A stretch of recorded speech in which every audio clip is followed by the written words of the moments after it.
Hello everyone. हम लोगों ने पिछले वीडियो में the shehnai of Bismillah Khan उसके फर्स्ट पार्ट को पढ़ा था। अब हम आगे इसके ही सेकंड पार्ट को यानी कि इस लेसन के क्लाइमेक्स को पढ़ते हैं। हम स्क्रीन पर दिखने वाले सारे टेक्स्ट को, सारे पिक्चर्स को ठीक से समझेंगे और अगर हमने पिछला वीडियो उसका जो फर्स्ट पार्ट है वो नहीं देखा है तो आई बटन में उसका लिंक दिया हुआ है, हम वहाँ से उसको देख सकते हैं। बाकी वीडियोस भी जो है पुराने लेसन पड़े हुए हैं, ग्रामर वगैरह है, उनको भी अगर देखना चाहे तो डिस्क्रिप्शन में लिंक दी हुई है, आप आराम से उसको देख सकेंगे। आप चैनल को सब्सक्राइब अवश्य करें ताकि समय पर आपको सारे अपडेट्स मिलते रहें, सारी नोटिफिकेशन मिलती रहे। चलिए हम आज के इस शहनाई ऑफ बिस्मिल्लाह खान लेसन के सेकंड पार्ट को शुरू करते हैं।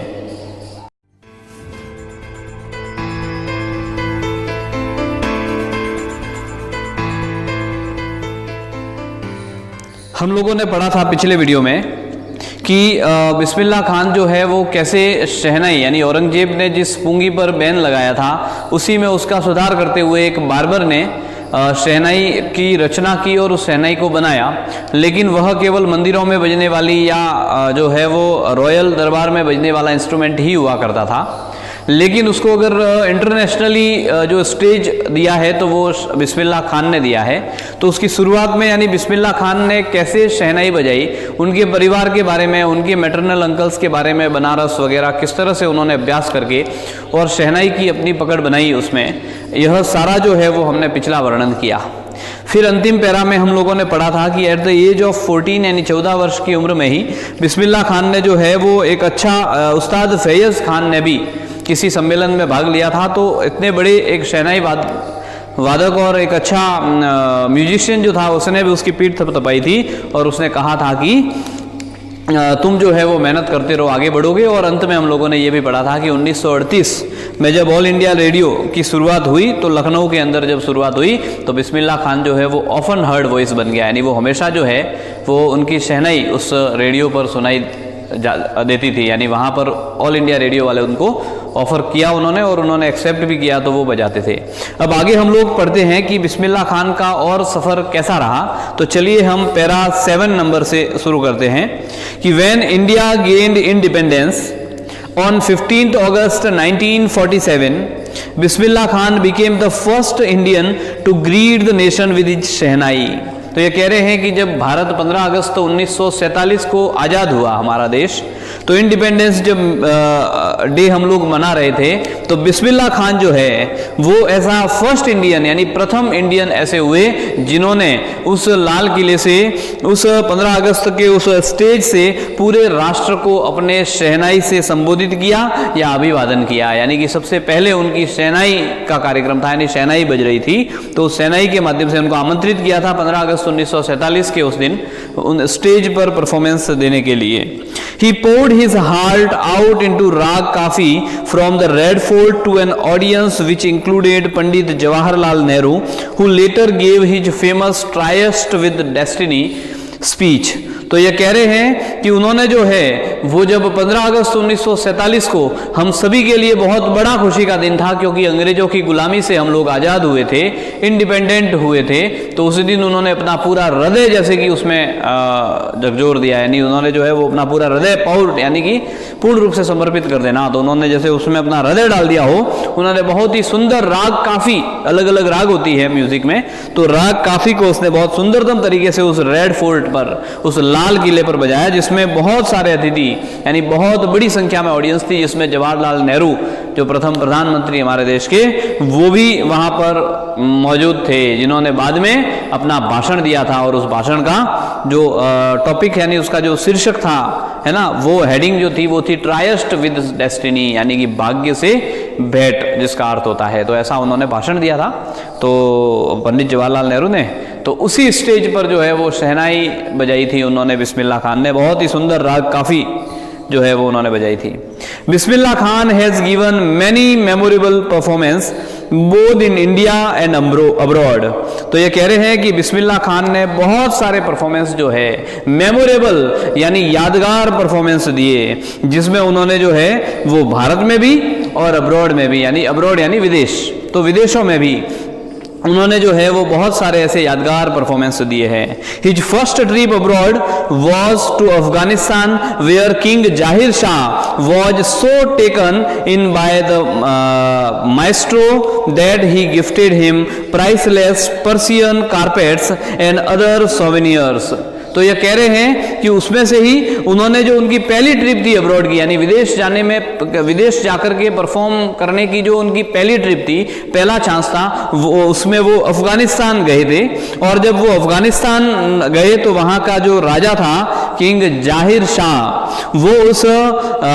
सो टेकन इन, यानी वो इतने आकर्षित और इतने भाव विभोर हो गए उनकी शहनाई को सुन करके। माइस्ट्रो यानी उस किसी अच्छी कला पर, कला में माहिर ऐसे उस विद्वान से इतना जो है वो आकर्षित हो गया, इतना मोहित हो गया उसको देख करके कि उन्होंने जो है वो पर्सियन कारपेट यानी फारसी कारपेट जो फेमस हुआ करती थी, बहुत ही महंगी आती थी, तो ऐसी अमूल्य उपहार उनको पर्सियन कारपेट और अदर सोवेनियर्स यानी और भी बहुत सारे सोवेनियर्स यानी कोई यादगार निशानियां, तो ऐसी यादगार निशानियां भी उनको उपहार स्वरूप दी। The king of Afghanistan was not the only one to be fascinated with Bismillah's music, लेकिन केवल अफगानिस्तान का वह राजा जाहिर शाह ही अकेला ऐसा नहीं था जो उस्ताद बिस्मिल्लाह खान की उस शहनाई से आकर्षित हुआ हो, फैसिनेटेड यानी मोहित हुआ हो, सम्मोहित, आकर्षित हुआ हो। Film director Vijay Bhatt was so impressed after hearing Bismillah play at a festival that he named a film after the instrument called गूंज उठी शहनाई। तो ये कह रहे हैं कि फिल्म डायरेक्टर उस समय का विजय भट्ट जिनका नाम था, वह जो है वो उन बिस्मिल्लाह खान की उस शहनाई की आवाज को किसी फेस्टिवल में, किसी समारोह में सुनकर इतने आकर्षित हुए कि उन्होंने एक फिल्म बना दी इस इंस्ट्रूमेंट के नाम पर और उनका नाम रखा गूंज उठी शहनाई। एक मूवी है, आपको स्क्रीन पर दिख रहा होगा उसका पोस्टर। तो ऐसी उन्होंने मूवी जो है गूंज उठी शहनाई, यह मूवी इस इंस्ट्रूमेंट के नाम पर बनाई, ठीक है ना। और the film was a hit and one of Bismillah Khan's composition Dil Ka खिलौना हाय टूट गया turned out to be a nationwide chart booster। तो ये कह रहे हैं कि मूवी जो है ना, वो फिल्म बनी थी, वो हिट हो गई एकदम, बहुत ज्यादा चली उस नाम से, क्योंकि बिस्मिल्लाह खान से जुड़ी हुई थी, वो शहनाई से जुड़ी हुई थी इसके लिए। और उसका एक गाना जो खुद बिस्मिल्लाह खान ने कंपोज किया था, है ना, उनकी शहनाई भी बजी थी, उस गीत के बोल भी इन्होंने लिखे हैं हिंदी वर्ड में कि दिल का खिलौना हाय टूट गया, ऐसे यह शब्द हुआ करते थे। तो वह जो गीत है वो एकदम नेशन वाइड चार्ट बूस्टर यानी सुपर डुपर हिट कह सकते हैं, पूरे राष्ट्र में, पूरे भारत भर में वह बहुत प्रसिद्ध हुआ, बहुत ज्यादा सुना जाने वाला गीत बना। Despite this huge success in the celluloid world, Bismillah Khan's ventures in film music were limited to 2। तो यह कह रहे हैं कि भले ही इस ह्यूज सक्सेस के बावजूद भी, है ना, यह कह रहा है सेलुलॉइड वर्ड। अब सेलुलॉइड का मतलब होता है कि फिल्म वगैरह, फिल्म जगत का जो पुराने स्टाइल का टाइम जो होता था, जो कह सकते हैं चकाचौंध वाला, तो उस चकाचौंध वाली दुनिया में, यानी फिल्मी दुनिया जिसको कह सकते हैं, उस समय पुराने समय में पुराने टाइप की होती थी, नए समय तो सेलुलॉइड वर्ड उसको, अभी जो फिल्म इंडस्ट्री वाली जो दुनिया होती है फिल्मी, उसको हम लोग सेलुलॉइड नहीं कहेंगे, लेकिन उस समय का जो है, तो सेलुलॉइड वर्ल्ड में, उस फिल्मी दुनिया में इतनी बड़ी सफलता प्राप्त करने के बाद भी बिस्मिल्लाह खान ने जो है ना, वो Khan's venture in film music में उनका जो जोखिम है, यानी वेंचर यानी कार्य कह सकते हैं, जोखिम कह सकते हैं, वह जो है वो केवल 2 तक ही सीमित रहा, बस 2 से ज्यादा उसने कुछ भी परफॉर्म नहीं किए या फिल्मों में काम नहीं किया। विजय भट्ट गूंज उठी शहनाई एंड विक्रम श्रीनिवासा कन्नड़ वेंचर श्रीनिधि अपन्ना, बस केवल 2 तक सीमित रहा। एक तो विजय भट्ट की जो गूंज उठी शहनाई में उन्होंने म्यूजिक दिया था, और दूसरा जो था वो श्रीनिवासा यानी कन्नड़ मूवी जो है, उसमें विक्रम श्रीनिवासा नाम का जो कन्नड़ मूवी बनाई थी उन्होंने, डायरेक्टर ने, उनका एक वेंचर था, उनका एक कार्य था, यानी उनका एक फिल्म बनाई थी सनिधि अपन्ना, ऐसा कन्नड़ नाम है ये। तो ऐसे इन 2 मूवी में ही काम किया। I just can't come to terms with the artificially and glamour of the film world, he says with emphasis। वो दबाव देकर कहते हैं कि मैं जो है ना इस आर्टिफिशियल वर्ल्ड में, यानी क्योंकि मूवीज वगैरह जो है वो तो आर्टिफिशियल वर्ल्ड है, यानी कि वह जो है दुनिया कैसी है, तो यह जो है वो आर्टिफिशियल है सारी, यानी कि सारी जो है वो जिस प्रकार से कलाकार है केवल कलाकारी है, वास्तविकता नहीं है। तो मैं इस अवास्तविकता वाली दुनिया में और इस तड़क भड़क वाली दुनिया, ग्लैमर वर्ल्ड, यानी इस तड़क भड़क वाली दुनिया में काम करना, यानी इस फिल्म वर्ल्ड में मैं काम करना नहीं चाहता, ऐसा वो जोर दे करके कहते थे। Awards and recognitions came thick and fast, और उसके बाद कई सारे जो है वो अवार्ड्स, यानी कई सारे ऐसे पुरस्कार और कई सारे जो सम्मान है वो उनको बहुत थिक एंड फास्ट, यानी फटाफट, यानी बहुत कम समय में अधिक यह उनको मिलने लगे। Bismillah Khan became the first Indian to be invited to perform at the prestigious Lincoln Center Hall in the United States of America। और बिस्मिल्लाह खान जो है वो पहले ऐसे भारतीय बने जिनको प्रसिद्ध, प्रेस्टिजियस यानी कि बहुत अधिक सम्मान प्राप्त करने वाला, प्रेस्टिजियस यानी प्रसिद्ध लिंकन सेंटर हॉल जो है, जो यूनाइटेड स्टेट ऑफ अमेरिका यानी अमेरिका में हुआ करता है, बहुत प्रसिद्ध है, अच्छे अच्छे कलाकार वहां परफॉर्म करने के लिए तरसते हैं। बिस्मिल्लाह खान जो है वो पहले ऐसे भारतीय थे जिनको वहां के लिए आमंत्रित किया था, यानी वहां वो परफॉर्म देने के लिए गए थे। He also took part in art festival and in the Osaka trade fair, और उन्होंने He also took part in the World Exposition in Montreal, in the Cannes Art Festival and in the Osaka trade fair. तो ये कह रहे हैं कि और उन्होंने जो है वो वर्ल्ड एक्सपोजिशंस इन मॉन्ट्रियल शहर के अंदर एक विश्व प्रदर्शनी थी, है ना, विश्व प्रदर्शनी के रूप में एक बड़ा कार्यक्रम होने वाला था, है ना, वर्ल्ड एक्सपोजिशन जिसको कहते हैं, उसमें उन्होंने परफॉर्म किया। उसके अलावा जो है वो कांस महोत्सव जो आज भी होते हैं, अच्छे अच्छे बड़े बड़े कलाकार वहां जाने के लिए आज के समय में भी तरसते हैं, अपने आप को बड़ा मानते हैं अगर वहां का आमंत्रण मिलता है तो। बिस्मिल्लाह खान को उस समय उसका आमंत्रण मिला था। So well known did he become internationally that an auditorium in Tehran was named after him, Tahir मौसीकी उस्ताद बिस्मिल्लाह खान। और जैसा कि हम सभी जानते हैं कि उन्होंने जो है वो अंतर्राष्ट्रीय ख्याति प्राप्त कर ली, यानी अंतर्राष्ट्रीय यानी विदेशों में भी इतने ज्यादा प्रसिद्ध हो गए कि तेहरान नाम का जो देश है उसके अंदर एक बड़ा ऑडिटोरियम जो है वो तेहरान के लोगों ने और वहाँ के शासकों ने उनके नाम पर ही बनवा दिया। और उसका जो ऑडिटोरियम जो बड़ा रंगमंच है, एक ऑडिटोरियम भवन बना हुआ है, उसका नाम है ताहर मौसीकी उस्ताद बिस्मिल्लाह खान, यानी उनके नाम पर वो और बड़ा ऐसा भवन बना दिया है। National awards like the Padma Shri, the Padma Bhushan and the Padma Vibhushan were conferred on him। और उनको जो है वो भारत के जितने भी सर्वोच्च पुरस्कार है वो सभी उन्होंने प्राप्त किए, यानी कि उन्होंने राष्ट्रीय स्तर पर कई सारे अवार्ड्स जैसे पद्म श्री है, पद्म भूषण है और पद्म विभूषण, वह सभी उन्होंने जो है वो प्राप्त किए, यानी उनको सभी मिले। In 2001 Ustad Bismillah Khan was awarded India's highest civilian award, the Bharat Ratna. और फिर ये कह रहे हैं कि और 2001 में उस्ताद बिस्मिल्लाह खान को भारत का सर्वोच्च नागरिक पुरस्कार जिसको कह सकते हैं भारत रत्न, उससे सम्मानित किया गया। With the coveted award resting on his chest and his eyes glinting with rare happiness, he said, "All I would like to say is teach your children music. This is Hindustan's richest tradition. Even the West is now coming to learn our music." जब उनको भारत रत्न मिला, उनको कुछ बोलने के लिए कुछ शब्द कहे तो उन्होंने जो है वो अपने हृदय के पास उस पुरस्कार को लेकर के, है ना, और अपनी आंखें चमकती हुई उनकी, और वह जो है वो बिल्कुल प्रसन्नता से एकदम चमक रही है आंखें, और उस चमक के साथ में वो केवल कहते हैं कि मैं इस दुनिया को केवल इतना ही कहना चाहता हूं कि अपने बच्चों को म्यूजिक सिखाइए, संगीत सिखाइए, क्योंकि यह जो है वो हिंदुस्तान की एकदम सबसे धनी परंपरा है, रिचेस्ट ट्रेडिशन है ना, सबसे उच्च परंपरा और सबसे धनी परंपरा है। Even the West is now coming to learn our music, यहां तक कि अब तो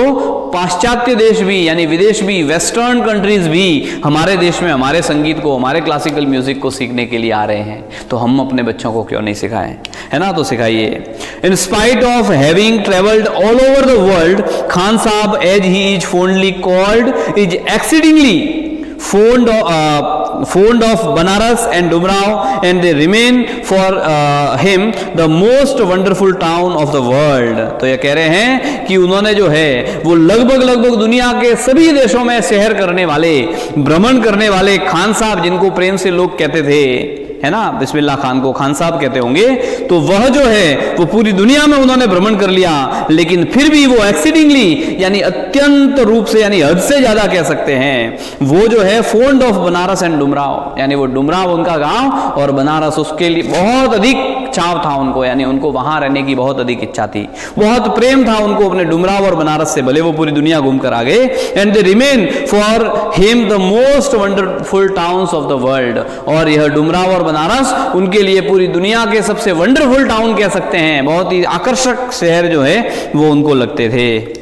यानी वह वही है उनको जन्मभूमि के प्रति और अपने देश के प्रति प्रेम कह सकते हैं उसको, उसी के कारण यह दुनिया में घूमने के बाद भी यह जो है वो उनको अपने स्थान से प्रेम था। तो student of his once wanted him to head a Shehnai school in the USA, and the student promised to recreate the atmosphere of Banaras by replicating the temples there। तो फिर क्या था कि एक बार उनका एक विद्यार्थी जो अमेरिका में रहता था, उसने बहुत निवेदन किया, उसको निवेदन किया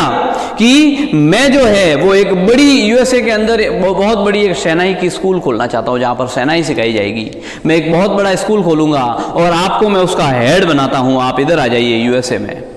और उन्होंने ये भी कहा, उनको पता है कि बिस्मिल्लाह खान जो है वो वहाँ नहीं आएंगे, क्योंकि वो बनारस डुमराव, वहाँ का वातावरण, वहाँ के मंदिर वगैरह ये सारी चीज़ें हैं, उसको नहीं छोड़ सकते। तो उसने ये भी वादा किया कि मैं बनारस जैसा जो है वो बहुत सारे मंदिर और वगैरह और ये सारी चीज़ें बना करके, और मैं उसके जैसा वहाँ माहौल भी क्रिएट कर दूंगा ताकि आपको वहाँ बनारस ही लगेगा, धनी व्यक्ति होगा। इसीलिए उसने कहा मैं जितना भी पैसा डालना हो एक बड़ा स्कूल डालूँ, बनाऊंगा, शहनाई सिखाई जाएगी, वहाँ बच्चे आएंगे, वहाँ पर इस तरह का वातावरण होगा, पेड़ पौधे लगा दूंगा, है ना, मंदिर वगैरह हो जाएंगे, तो आपको उस ऐसा ही जो है वो वहाँ लगेगा स्थान कि जैसे आप बनारस में ही बैठे हो। तो उन्होंने कहा रिक्रिएट कर दूंगा, मैं वहाँ निर्माण कर दूंगा ऐसा वातावरण, ठीक है ना। लेकिन ये कहते हैं but Khan Sahab asked him if he would be able to transport river Ganga as well. तो उन्होंने एक प्रश्न पूछा कि क्या तुम हमारे देश की जो गंगा है उस गंगा को ऐसा का ऐसा यहाँ ला सकते हो। अब गंगा नदी तो थोड़ी जा सकती है वहाँ, तो इसीलिए उन्होंने इस तरह का प्रश्न पूछा। यानी यह उनके प्रेम को दर्शाता है कि किस प्रकार से वो गंगा नदी से उनका प्रेम था, उनके किनारे पर बैठ करके वो प्यास किया करते थे। Later he is remembered to have said, that is why whenever I am in a foreign country, I keep yearning to see Hindustan. While in Mumbai, I think of only Banaras and the Holy Ganga. And while in Banaras, I miss the unique matha of Dumrao. इसीलिए वो उनको एक बात उनकी पुरानी याद आती है। वो कहते हैं कि मुझे याद आता है कि जब भी मैं अक्सर फॉरेन कंट्रीज में हुआ करता था, यानी विदेशों में हुआ करता था, तो मुझे मेरे देश की याद आती थी, मुझे भारत की याद सताती रहती थी कि मुझे भारत जाना है, भारत जाना है। जब मैं मुंबई में होता था, यानी मुंबई भारत में ही है, जब मैं भारत में ही होता था किसी बड़े शहर में, मुंबई वगैरह, तब मुझे क्या होता था, तो तब मुझे बनारस की याद आती थी, और बनारस और उसकी उस पवित्र गंगा नदी की याद आती थी मुझे, ठीक है ना। येर्निंग यानी चाह, मुझे उसकी चाह होती थी, उसकी इच्छा होती थी कि वहां चला जाऊं। और जब भी मैं बनारस में होता था तो मुझे मेरे गांव डुमराव का वो मट्ठा, मट्ठा यानी वही छाछ जैसा ही कहते हैं, छाछ ही कह सकते हैं उसको, तो यूनिक मट्ठा यानी वो अद्वितीय मट्ठा इतना अच्छा लगता था, यानी वो साधारण भोजन कह सकते हैं उसको। तो यह जो है वो मुझे पीने का आनंद आता था, तो मैं उसको मिस करता था। यानी कुल मिलाकर उनको अपनी जन्मभूमि से और अपने स्थान से प्रेम था, ऐसा वो दर्शा रहे हैं। Ustad Bismillah Khan's life is a perfect example of the rich cultural heritage of India. और इसीलिए उस्ताद बिस्मिल्लाह खान का जीवन जो है वो एकदम भारतीय परंपरा, भारतीय संस्कृति, यानी rich and cultural heritage of India. Heritage का मतलब पुरातन संस्कृति, पुरातन बातें, तो यह एक भारत के लिए ऐतिहासिक धरोहर कह सकते हैं हेरिटेज का मतलब। तो यह जो है वो हमारी सांस्कृतिक और आर्थिक भारतीय धरोहर, उनका जीवन जो है पूरा का पूरा वो अपने भारत के लिए एक धरोहर का कार्य कर रही है, यानी कि वह भारतीय धरोहर के संस्कृति का वाहक है एक अच्छे, क्योंकि वो भारतीय संस्कृति के अनुसार जिए, भारत से प्रेम यह सब था। One that effortlessly accepts that a devout Muslim like him can very naturally play the Shehnai every morning at the Kashi Vishwanath temple। क्यों? क्योंकि कोई भी व्यक्ति कितना भी प्रयास करें, लेकिन फिर भी एक डेवोट मुस्लिम, यानी कि एक ऐसा मुस्लिम जो एकदम धार्मिक कर्म कांडों को मानने वाला, यानी कि एकदम अपने धर्म के प्रति कट्टर और पूरी अपनी मुस्लिम धर्म की प्रथाओं को निभाने वाला एक ऐसा कट्टर मुस्लिम जो बड़े प्रेम से, नेचुरली, यानी बहुत प्राकृतिक तरीके से, स्वाभाविक रूप से जो है वो प्रत्येक सुबह काशी विश्वनाथ मंदिर जो बनारस में आया हुआ है ना, उसके मंदिर में बहुत ही स्वाभाविक तरीके से एक शहनाई बजा रहा है, बड़े प्रेम से, बड़े स्नेह से रम करके। तो ऐसा जो है वो हम लोगों को ध्यान में आता है। यह लेसन हमारा कंप्लीट होता है। इसमें बताया है कि Ustad Bismillah Khan passed away on 21 August 2006 at the age of 90 after a prolonged illness, यानी उस्ताद बिस्मिल्लाह खान जो है वो 21 अगस्त 2006 को लंबी बीमारी के कारण उनका निधन हो गया था। He was given a state funeral and government of India declared 1 day of national morning, और उस दिन जो है वो राजकीय शोक और भारत सरकार ने, मतलब राज्य में छुट्टी रखी थी और